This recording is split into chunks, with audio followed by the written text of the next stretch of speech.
I don't know about you, but after yesterday's political news, I'm a little bewildered, honestly. I mean, I was not expecting Harris to double down on being a fringe person while telling the world with a straight face that she's, in fact, a moderate and her choice is a moderate when the record is out there. And I guess I shouldn't really expect much more from these folks. And the reason I bring that up is all of that is relevant to the story we're going to talk about today, because this policy that you're going to hear now that the government is saying was an accident is going to be continued if they prevail this fall. So back in May of this year, we did have some interesting news. Whistleblowers in the government were saying that money, taxpayer dollars, were going to promote people living faith of any kind behind, leaving their faith, regardless of whatever religion it was. The state did this in the name of allowing people to have the freedom of religion to choose no religion. But the state was doing this by exporting this around the world. Again, we're talking about the State Department. This is like the worst of American ideas, right? And they were going to send this out to the developing countries. Africa, where we're told the church is thriving, and where for some people still believe that is thriving in South America, even though if you know anything about the Catholic Church in South America and Central America, you know that Pentecostalism is growing by leaps and bounds, and the Catholic Church is withering away in those countries. But it's fertile ground for this kind of use of your taxpayer dollars. So we're going to just jump right into this original story from May before we go to the update that happened yesterday while everyone's eyes were placed on the political events. So we go to this headline from May 22nd. The headline is State Department accused of using taxpayer money to promote atheism. Again, don't put anything past these people. They will use your money. You, the person who follows the laws and groans every April when you have to pay that electronic check to the government. They will do this with a straight face, and they will deceive people. Here's what I mean by this. Here's the background, and you're going to see the dance that begins here. So the article. House Republican lawmakers on Wednesday accused the State Department of engaging in a, quote, pattern of obfuscation and denial as it used taxpayer money to promote atheism overseas. At issue is a $500,000 grant solicited by the department's Bureau of Democracy, Human Rights, and Labor in April 2021 that was eventually awarded to Humanists International, an organization that promotes humanism, an outlook that holds no belief in God, the supernatural, an afterlife, or a higher source of moral values. We'll pause here. It's worth noting there is a Christian variant of humanism, but I think historically Henry VIII called himself that, which tells you a lot. But there is a Christian variant of that. I'm sure that some people might defend it. I'm not here to talk about that too much, but there is a variant of Christian humanism worth noting here. But this is what they're doing. Promoting no belief in God, the supernatural, an afterlife, or an even higher source of moral values. I remember seeing in just the past few weeks a Democrat member of Congress talking about how bad it was that certain Christians in this country believe that our rights are derived from God and not from the government. Okay? Which is weird because our founding documents, at least the Declaration, explicitly cites God, the creator, as our source of rights. Now, you can quibble what that means about that document, and we'll call them the political allegiances of some of those men who signed that document and the secretive groups they were part of. Trust me, I understand. But at least our founding documents reference the creator as our source of rights, whereas it is now the official policy of our government to promote the antithesis of that around the world. State Department maintained for years that the grant money was being used to support religious freedom programs and to encourage tolerance towards religious minority populations overseas, denying that any efforts were being made to recruit people for the humanist cause. The government agency did not acknowledge any potential misuse of taxpayer funds until last month, after it sent congressional investigators a PowerPoint slide deck purportedly being used by Humanism International in programming in Nepal that the State Department later admitted were not the actual slides provided at the trainings. We write to address what the department has now acknowledged, were its misrepresentations made to Congress about the scope and nature of programming that, for the first time in U.S. diplomatic history, has sought to promote atheism overseas under the guise of religious freedom, says Representatives Michael McCall, Republican of Texas, Chris Smith, Republican of New Jersey, and Brian Mast, Republican of Florida. They wrote a letter sent to the State Department Deputy Secretary Verma on Wednesday. I want you to note the partisan nature of this story. That's important for this because the battle lines are being drawn in the most unfortunate and annoying way possible, but at least it's clear. The lawmakers argued that the State Department misled Congress as it sought to expand atheist networks abroad in violation of the Establishment Clause of the U.S. Constitution. So, in other words, this is illegal because the United States government, by the Constitution, says that the government cannot promote the establishment of any religion.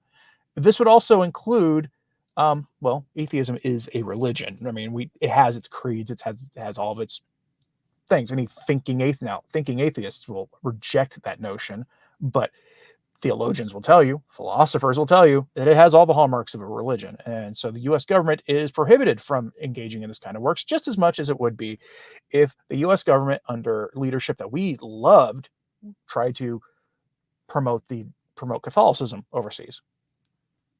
It would be prohibited from doing the same thing. Indeed, following 15 months of our calling attention to this issue, it was not until April 29th that the department finally expressed deep concern with the programming and stated that it will, quote, pursue appropriate accountability measures, McCall, Smith, and Mast said. It is hard to believe department officials refused to read the words right in front of them, but we are not sure what else may have happened, they added. Noting that the State Department approved text for the program called for participants to, quote, conduct advocacy and membership activities promoting humanism to increase and diversify their membership network. And remember, they're doing this overseas in countries that the U.S. government should actually have good relations with for geopolitical purposes.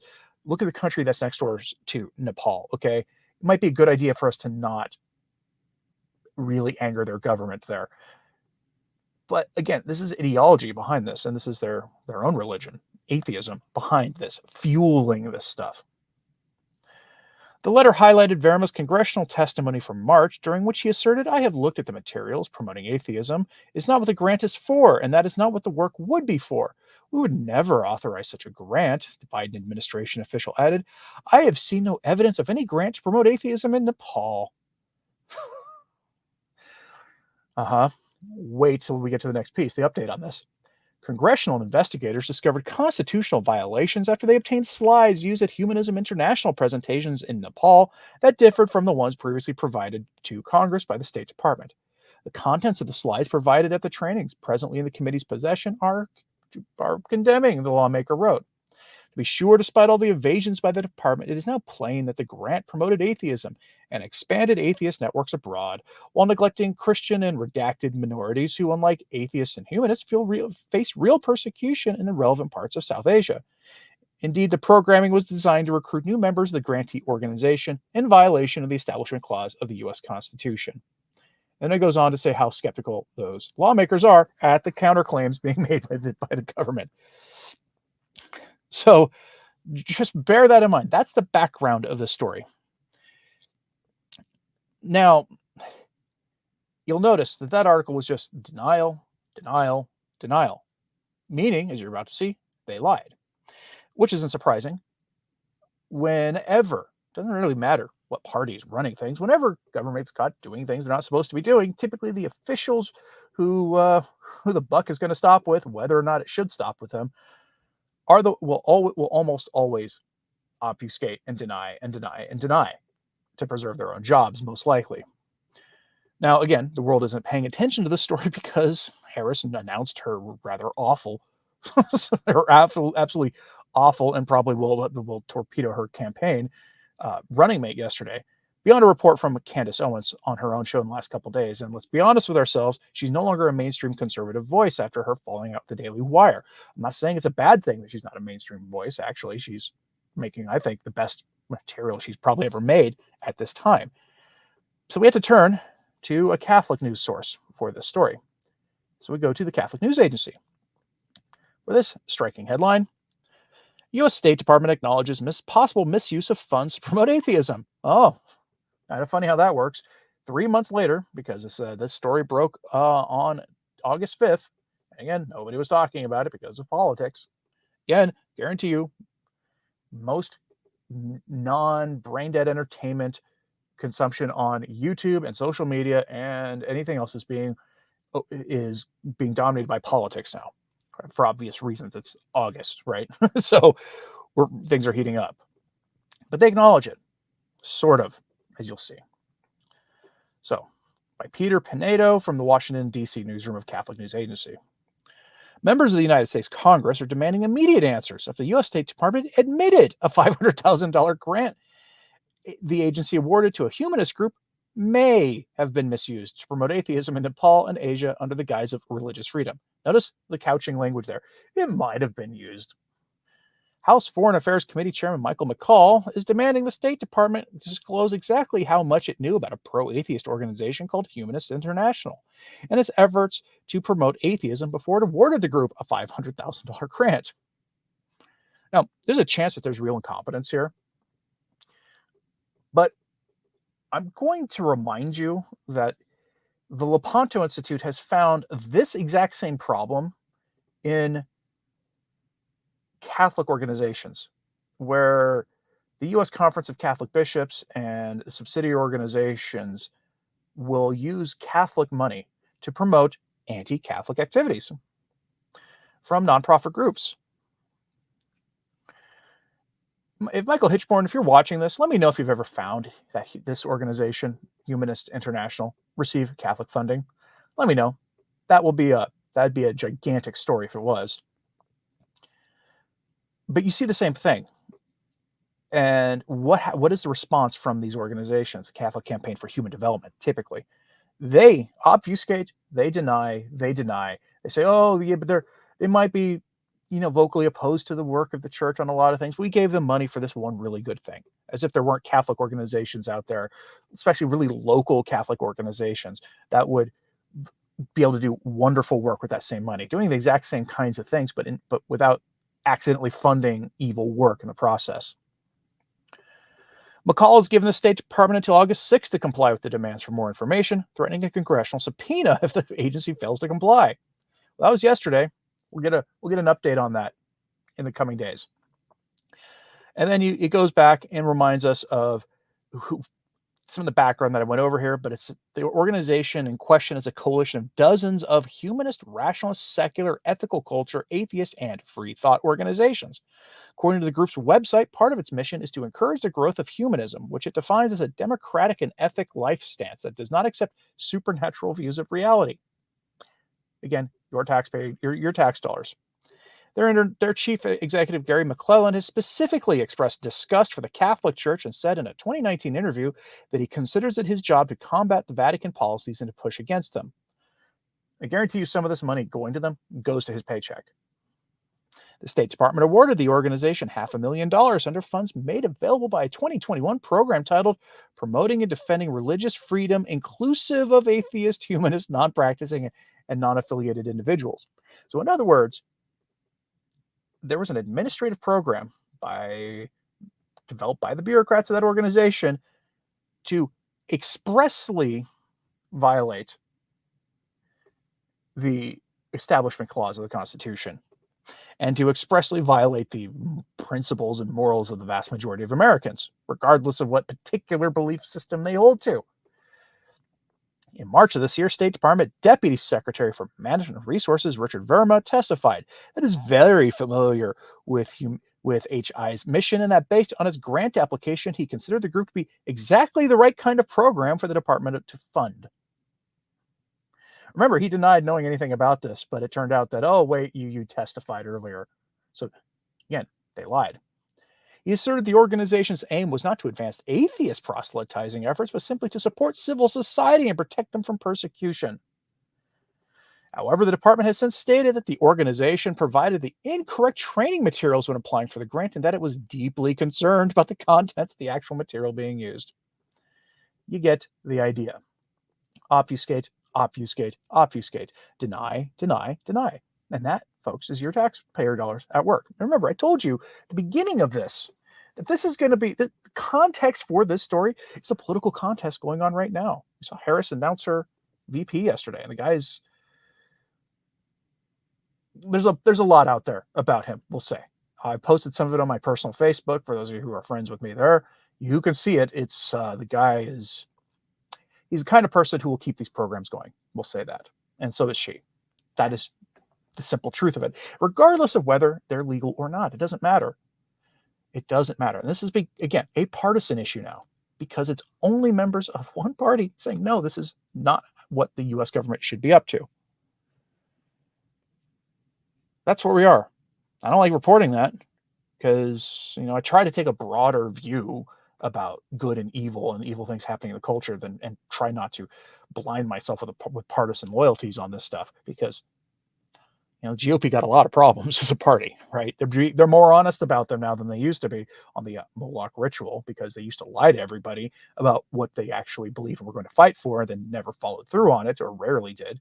But now they're just more honest about it. So I guess there's that. But on this story, you have an organization being funded whose head has expressed real animosity towards the Catholic Church and actively works against them. And they're receiving a lot of money to promote atheism in the East. How much of that money do you think is going to promote them trying to counter what good work the Vatican still does? How much of that?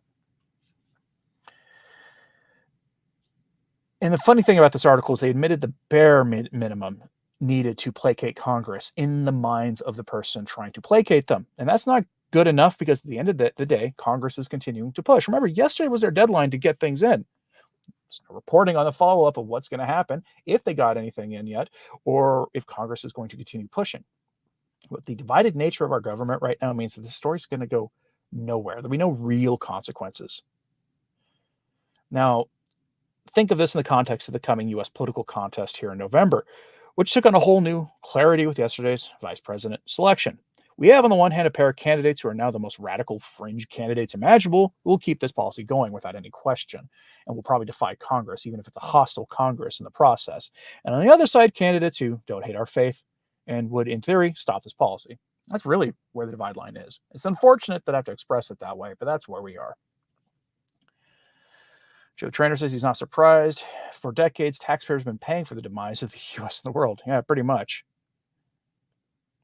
Anthony Abbott from Avoiding Babylon says, listening to this and Candace has me thinking America is the lady, the woman of the night from the Book of the Apocalypse. I've had that theory for some time. I really have. But I hate thinking that, because I'm an American who loves this country. I don't have like weird idolatrous feelings about my country, but Thomas Aquinas said that we're supposed to have filial loyalty to our country. We're supposed to love our country. That's actually like a form of filial piety to do it. And unfortunately, the authorities of our country really make that hard. Yeah, so Michael says, may God bless us all and turn the hearts of atheists towards him. If their hearts remain cold and stubborn, may they find reasons to change. Yeah, make that your prayer intention for the day. Maybe the dedication of your rosary today or something. Remember, as Catholics, we're supposed to be trying to convert souls to Christ. We just have gotten really bad about that in the last several decades, maybe through the entire history of this country, honestly. All right, folks. Thanks very much for tuning in. If you have any final thoughts on this in the live chat, it would be good to get them in now. Otherwise, we will wrap this up, because this is a short topic. I will keep you apprised of this as any turning of events. And I've got some weird stories to talk to you about tomorrow in our live stream about the things priests have been involved in this country. So make sure to tune in for that. I'm around on Friday night. Want to discuss my theory? Let them know. Possibly reach out to me on Twitter. Late nights are always hard for me. They just really are, especially these days. But let me reach out to me and we'll talk. We might be able to talk about it. Anyway, thanks very much for tuning in. And as always, pray for the church. Anthony Stine, Ave Maria.